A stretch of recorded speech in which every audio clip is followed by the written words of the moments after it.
But I'm already an engineer because this is my second master degree. The first one I got in Milan 20 years ago. It was in telecommunication engineer. So after that, I opened my own company in Milan for 10 years. And it was in web design, web marketing, and consultancy. And then I moved back to my town. This is Catania in Sicily, where I was born. And I completed my second master degree in computer engineering last Thursday on June 12th. So the thesis is now available, publicly available, and maybe we can decide to make it available for everyone to download it if you want, Professor Rasul, and as well as the slides that I'll show you later on. Yes, if the embargo is now over and you're free to publish it, I think it'd be great. We'll probably put it on the Kwaai website. We'll put a link to it. But yes, please share away. Perfect. So let me share. Can you see my thesis? Yes, we can. Okay, thank you very much. This is my thesis in PDF, as you can see. So I was in eCampus University here in Catania. And the title is An Engineering Perspective of the Studies and Role of the Kwaai Association in Democratizing Artificial Intelligence. So just have a little overview. This is the authorization we were talking before. So it's available for the downloading and consulting and reading, apart from copying, obviously. And this is dedicated to my father and mother, Turi and Mirella. The abstract, and let me read something that is about Kwaai. To all the members of Kwaai for their contribution, participation, and the solid principles that sustain them, with special thanks to Myra Kwaai that helped me a lot at the beginning. And of course, friends, family, and so on. This is the table of contents. I'll show you more into the presentation. And just a little reflection of this figure. I started with a question, AI or personal AI? I think you will get your answer alone after the slides I'm gonna presenting. So let me go full screen. First of all, let me thank my supervisor, Professor Andieri, for giving me this opportunity, as well as my co-supervisor, you, Professor Rasul, for your precious advice and your big welcome when I joined Kwaai community. This thesis is organized into 7 chapters: Introduction, Literature Review, the Kwaai Association and its vision, engineering foundations of Kwaai AI, methodology and case studies, democratization of AI, and conclusions. Kwaai is a non-profit personal AI lab. It was founded on July 14, 2023. It means cool, angry, from the street parlance of Cape Town in South Africa, where Professor Rasul was born. Kwaai is uplifting for humanity, and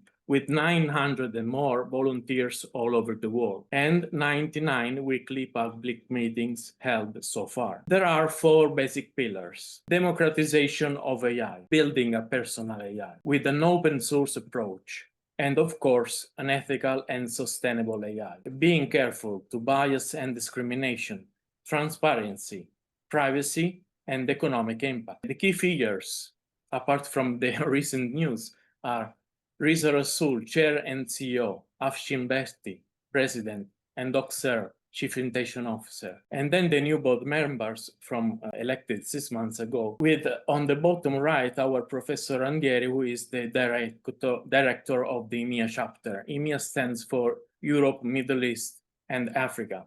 And we are focusing on community building, researching and communication, and many other programs. What is PyOS? PyOS is the main innovation. Think of it as the Linux of AI. PyOS is a system designed to train a personal digital assistant with a sophisticated multi-level design and a global network called QuaiNet. The system has 3 layers: storage fabric, which is a storage infrastructure; community inference, it's a peer-to-peer fabric; and agentic applications running on the top of it. This is a technical architecture diagram illustrating a retrieval augmented generator system so that PyOS can operate in solo mode or distributed, in this second case, it is secured by VP-RAG. A single model can run across multiple nodes, secured by homomorphic scrambling. That is a technique used in cryptography that enables calculations on encrypted data without decryption, so that multiple parties can query each other's databases without exposing raw data. What about research for Kwaai? There are three main steps. Engineering tools, which we have seen before. Researching for fundamentals AI, making it smarter with GraphRag framework, faster with space state models, and greener with peer-to-peer infrastructure. And last but not least, drafting policy aligned to human values. Here we have three case studies. In particular, Lumi, it's an FAQ chatbot with knowledge base on Kwaai association. In the middle, Penny, it's a virtual assistant helping university students learning. And then a collection of works by Bruce Nair, an Harvard professor, for advanced conversation. This is interesting because this picture from DocSers shows us we have many data spread all over the internet, like contacts, calendars, healthcare data, financial data. And the most important thing that we have to know that data is the new oil. So it is important to distinguish between personalized and personal AI.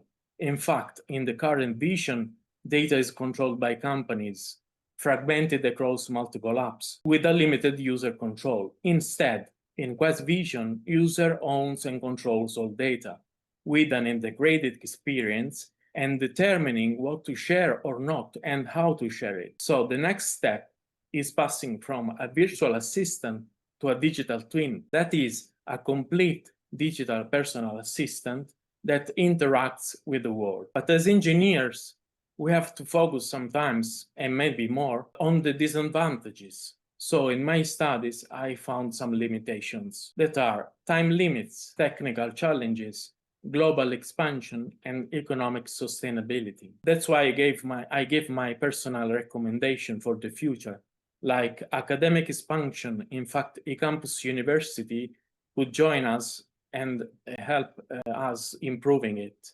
Beta releases for other university, data analysis to understand better, and new partnership seeking sponsors for infrastructure growth. In conclusion, the future of AI should be personal, private, and accessible to everyone.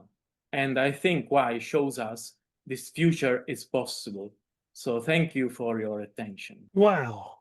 Wow. Okay. Walter, fantastic. You've articulated the Kwaai mission and the whole design in such a simple way. I want to thank you so much. It is, I think, more people on this call got it than when I talk about it. Thank you so much. Thank you very much.